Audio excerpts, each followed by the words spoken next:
আজকে রান্না করব আলুর গাঠি। আর এই তো আমি প্রথমে বেছে বেছে কিছু আলু বেছে নিয়েছি। তারপর সেগুলো আমি সিদ্ধতে বসিয়ে দেব। সিদ্ধ করা হয়ে গেলে আলুগুলো ছুলে চটকে নেব। চটকে নেবার পরে আলুর গাঠি রান্না করার জন্য নিয়েছি এখানে তেলাপিয়া মাছের মাথা। আপনারা যে কোনো মাছ দিয়ে রান্না করতে পারবেন আপনাদের স্বাদ অনুযায়ী। আর এই তো আলুগুলো চটকানো হয়ে গেছে। তারপর কড়াই বসিয়ে দিয়ে তেল গরম করে তার উপরে সব ধরনের মশলা দিয়ে সুন্দরভাবে কষিয়ে নিচ্ছি। সাথে কিন্তু এলাচ, লবঙ্গ, দারচিনি সেগুলো দিয়ে দিচ্ছি যাতে করে একদম টেস্ট হয়, বেশি বেশি করে পেট ভরে ভাত খাওয়া যায়।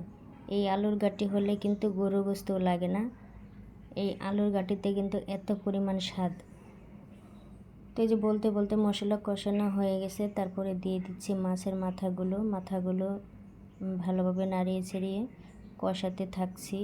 কষাতে কষাতে মশলাটা একটু বেশি ভাজা হয়ে যাচ্ছে, তো আর একটু পরিমাণে পানি দিয়ে দেব যাতে করে মাছের মাথাটা একটু সুন্দর করে বেশি কষানো হয়।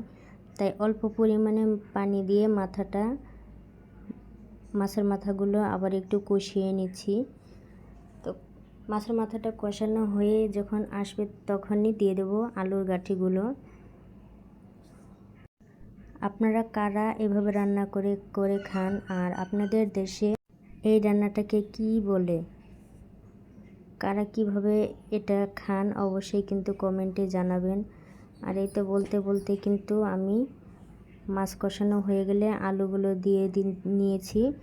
আলুটা আবার একটু নাড়াচাড়া দিয়ে ভালোভাবে কষিয়ে দিয়ে দিলাম পানি, অল্প পরিমাণ পানি দিয়ে দিলাম। আর তারপরে এই তো দেখেন আমার আলুর গাঠিগুলো হয়ে গেছে।